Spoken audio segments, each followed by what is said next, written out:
कि सिर्फ अडानी पर सवाल करने की वजह से। अच्छा, अडानी पे सवाल करने की वजह से इनकी सदस्यता रद्द कर दी जाती है। रद्द कर दी जाती है। तो राहुल जी तब नहीं डरे जब उनका बंगला चला गया, सब कुछ चला गया, तब नहीं डरे तो अब क्या डरेंगे? और राहुल जी कभी माफी नहीं मांगेंगे और खासकर भारतीय जनता पार्टी वालों से तो बिल्कुल भी नहीं मांगेंगे। देखिए हम लोग तो देखिए आपका जो हम लोगों ने वीडियो किया, हम लोग तो लेकिन आगे के मामलों में आप देखिए अडानी के में क्यों मांगेंगे? जब वो देश लूट रहा है तो राहुल जी कह रहे हैं वो देश लूट रहा है। नहीं, आप लोगों की जो वीडियो है वो तो मैं अच्छे तरीके से देखो सर, मेरा मानना है कि जो चीज हम लोगों को मिलेगा हम लोग अपने चैनल पर डालेंगे। जो आपकी वीडियो हम लोग तो वो भी चैनल पर डाले हैं, मैं विकास भाई को लिंक भेज दूंगा। जिस तरह से हम देख रहे हैं कि कांग्रेस जो है कि पार्लियामेंट में और यूथ कांग्रेस सड़कों पे लगातार संघर्ष कर रहा है अडानी को लेकर के, इसका कोई निष्कर्ष निकल पाएगा? संघर्ष नहीं कर रहे हैं हम, लड़ाई लड़ रहे हैं और जनता की लड़ाई लड़ रहे हैं। इसका निष्कर्ष बिल्कुल निकलेगा। मुझे लगता है कि जनता को ईवीएम से चुनाव करवाने के लिए सड़क पर आना चाहिए। जनता को ईवीएम से चुनाव कराने के लिए, ईवीएम से जनता को बैलेट पेपर से चुनाव करवाने के लिए सड़क पर आना चाहिए। माफ कीजिएगा, बैलेट पेपर से चुनाव होना चाहिए। इसलिए होना चाहिए क्योंकि जनता नहीं चाहती अगर ईवीएम से चुनाव हो। और मोदी जी को लगता है कि वो इतने सशक्तिकरण, महिला सशक्तिकरण की बात करते हैं, शक्तिशाली है और महिलाएं उनको वोट देती है, पुरुष उनको वोट देते हैं, तो उनको एक बार चुनाव करा के देखना चाहिए बैलेट पेपर से कि क्या वाकई नरेंद्र मोदी जीतते हैं।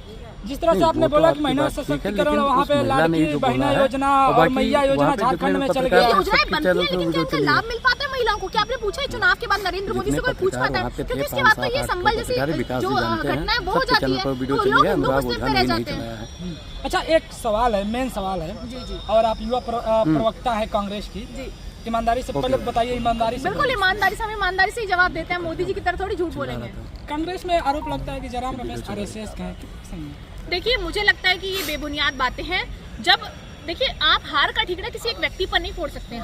हार की वजह आम जन की तरफ से जो कांग्रेस का कार्यकर्ता है, जमीनी कार्यकर्ता है, जो मुझे नहीं लगता कि आरोप लगाते हैं कि ऊपर सब कैप्चर हवा वाली बातें हैं। किसी ने बात करी और ये आगे मीडिया में पब्लिकली हो गई, पर मुझे ऐसा नहीं लगता कि कोई भी कांग्रेस में आरएसएस का कार्यकर्ता है, क्योंकि जो आरएसएस में जाना चाहता है वो पार्टी में से जा सकता है, उसका कोई स्वागत नहीं है। और अगर जयराम रमेश जी को जाना होता तो वो चले जाते। एजेंट बोलते हैं ना, एजेंट कहते हैं लेकिन है नहीं वो। अगर होते, क्योंकि पूरी जो यात्रा थी उसमें भी जयराम रमेश जी का बहुत अहम रोल था जिसका इतना ज्यादा प्रभाव पड़ा। तो मुझे लगता है कि ये बेबुनियाद बातें हैं, बेबुनियाद टिप्पणियां उनके ऊपर, एक बड़े नेता के ऊपर, और मुझे लगता है कि टिप्पणियां नहीं होनी चाहिए। इतने आरोप लगाते हैं राहुल गांधी, जब से सेशन चालू हुआ, जब से मोदी जी आए, तब से आरोप पर आरोप लगाते जा रहे हैं। लेकिन हम लगातार देख रहे हैं कि इसके बावजूद कांग्रेस की स्थिति बुरी होती जा रही है। कांग्रेस अभी भी 100 सीटों पर नहीं जा पाई और लगातार बीजेपी हिंदुत्व के मुद्दा लेकर के जीतती जा रही है। सरकार ईवीएम से चुनाव लड़ेंगे तब तक कुछ नहीं हो सकता, क्योंकि देखिए लेकिन चुनाव आयोग, गूगल, आप सोचिए ना, गूगल है, गूगल को एक व्यक्ति हैक कर लेता, गूगल अपनी कंपनी में उसको जॉब दे देती है।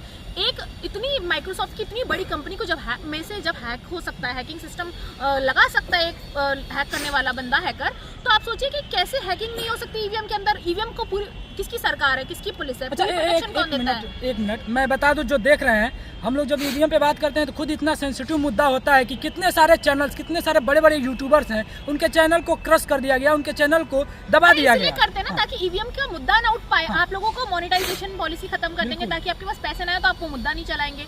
आपका चैनल में प्रॉब्लम आएगी तो फिर आप वो मुद्दा नहीं चलाएंगे। तो मुझे लगता है कि क्यों ईवीएम पर बात नहीं होनी चाहिए। ईवीएम इलेक्ट्रॉनिक वोटिंग मशीन देश का एक पार्ट है, एक सबसे बड़ी मशीन है जिससे वोटिंग होती है, जिससे देश चलता है। तो मुझे लगता है उस पर डिस्कशन होना चाहिए। और यूट्यूब उसे क्यों बैन कर रहा है ये भी सबसे बड़ा सवाल है, क्योंकि सरकार मोदी जी की, और मोदी जी ही करवा रहे हैं सब। आप महिला है, युवा नेता है, युवा महिला है, कांग्रेस में युवा महिलाओं की जो नेता है, युवा महिला नेत्री, उनकी क्या स्थिति है? देखिए मुझे ये लगता है वुमेन एम्पावरमेंट की बात करती है कांग्रेस, वुमेन एम्पावरमेंट की बात करती है, इसलिए मणिपुर सबसे पहले राहुल जी पहुंचे थे। और मुझे ये लगता है कि ये बात नरेंद्र मोदी को समझ जाना चाहिए। कहने और करने में जो नरेंद्र मोदी के अंतर है, वो कहते हैं बेटी बचाओ बेटी पढ़ाओ, महिला सशक्तिकरण की बात करते हैं, लेकिन जब महिलाओं की बात आती है तो नरेंद्र मोदी ने आज तक मणिपुर पर नहीं बोला, लेकिन राहुल जी ने सदन में बोला, सड़क पे बोला, और वो आज भी बोलते हैं, वो कल भी बोलेंगे। और हर मुद्दे को महिलाओं के अगर कोई उठा रहा है तो वो राहुल जी हैं। आप ये सोचिए, भारत जोड़ो यात्रा और न्याय यात्रा में जो भीड़ आई थी वो भाड़े की भीड़ नहीं थी, नरेंद्र मोदी की रैली की तरह। तो उन रैली में जो लोग आए थे, तो आप ये सोचिए वो बिना पैसे दिए आए थे। तो अगर जनता ये आप कैमरे पे किसी से पूछे नरेंद्र मोदी को वो प्यार नहीं करता, तो कैसे नरेंद्र मोदी जीत जाते हैं, कैसे उनके विधायक एमपी बन जाते हैं? क्योंकि ईवीएम मशीन्स में हैकिंग सिस्टम इन्होंने लगा रखा है, उसको हैक किया जाता है। कभी बैटरी चार्ज नहीं होती, स्वरा भास्कर ने भी कहा था कि बैटरियां भी कम चार्ज होती है ईवीएम्स की। तो मुझे ये लगता है कि पूरी साजिश के साथ ये लोग चुनाव लड़ते हैं। और मुझे लगता है कि जब भी 3 स्टेट्स होते हैं तो 2 स्टेट जीत जाते हैं, 2 स्टेट होते हैं तो 1 स्टेट जीत जाते हैं, 1:1 का रेशियो रखते हैं, 2:1 का रेशियो रखते हैं। तो मुझे लगता है कि ये रेशियो इसलिए मेंटेन करते हैं ताकि जनता पूरी तरीके से सड़कों पर ना आए। मुझे लगता है बड़े आंदोलन की जरूरत है देश के अंदर, बैलेट पेपर से चुनाव हो, इसके लिए बड़े आंदोलन कैसे होंगे? ट्विटर से होंगे? कांग्रेस के तो सारे नेता ट्विटर पर आना पड़ेगा और जनता को आना पड़ेगा। कांग्रेस तो कर ही नहीं है, कांग्रेस तो सड़क पे बोल रही है, संसद पे बोल रही है। राहुल जी सड़क पे बोल रहे हैं, संसद में इतनी बड़ी यात्रा हुई, वो सड़क पे तो उतरे थे। न्याय यात्रा चल रही है, लोकसभा के बाद से लगातार ट्विटर पे है, उससे सड़क पे ट्विटर बहुत जरूरी है। इससे आपको देश के एक एक व्यक्ति के पास खबर पहुंचती है, तो जरूरी है लोगों को आगाह करना। जो ट्विटर चलाते हैं उनको ट्विटर से, अब हर व्यक्ति अपना ऑफिस छोड़कर आंदोलन में शामिल नहीं हो सकता, इसलिए उसे ट्विटर के थ्रू तो जानकारी मिलेगी। तो ट्विटर भी बहुत इंपॉर्टेंट रोल प्ले करता है। एक लास्ट क्वेश्चन है, दिल्ली चुनाव को कैसे देखता है कांग्रेस? देखिए, दिल्ली चुनाव को हम इस तरीके से देख रहे हैं कि हमारी यात्रा जारी है। इस यात्रा में लोगों का जनसैलाब उमड़ रहा है। मुझे लगता है कि केजरीवाल के जो वादे थे, जो भ्रष्टाचार था, वो इस कदर बढ़ चुका है कि लोग अब बदलाव की ओर बढ़ रहे हैं। बदलाव का मतलब ही कांग्रेस पार्टी है। और रही मोदी जी की बात, तो मोदी जी का तो सुपड़ा दिल्ली वालों ने साफ कर ही रखा और वो कभी एक्सेप्ट नहीं करेंगे। 7 सीटें जीते थे मोदी जी। अरे जीते थे ना, आप जीतेंगे की बात कीजिए। फ्यूचर में क्या होने वाला है? जैसे पृष्ठ पलट रहा है, जैसे समय बीत रहा है, नरेंद्र मोदी का जो काला अध्याय है, जो अभी कांग्रेस की विधानसभा में कितनी सीटें हैं? कौन सी विधानसभा में? दिल्ली विधानसभा बहुत मतलब खत्म है, कांग्रेस एकदम लास्ट पॉइंट पे आ गई। देखिए, कांग्रेस का क्या है ना, कैसे बैकअप देखिए करेगी? बदलाव में शीला समय लगता है। जब शीला दीक्षित की सरकार थी तब बदलाव में समय लगा था।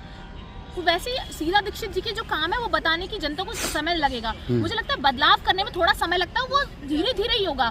और उसका रिजल्ट आपने लोकसभा चुनावों में देखा, धीरे धीरे आगे वाले राज्य चुनावों में भी देखने को मिलेगा। थोड़ा सा समय लगेगा, क्योंकि जो धर्म की राजनीति करके इन्होंने लोगों के दिमाग में फीड कर रखा, उसमें समय लगता है और वो लगेगा। चलिए ठीक।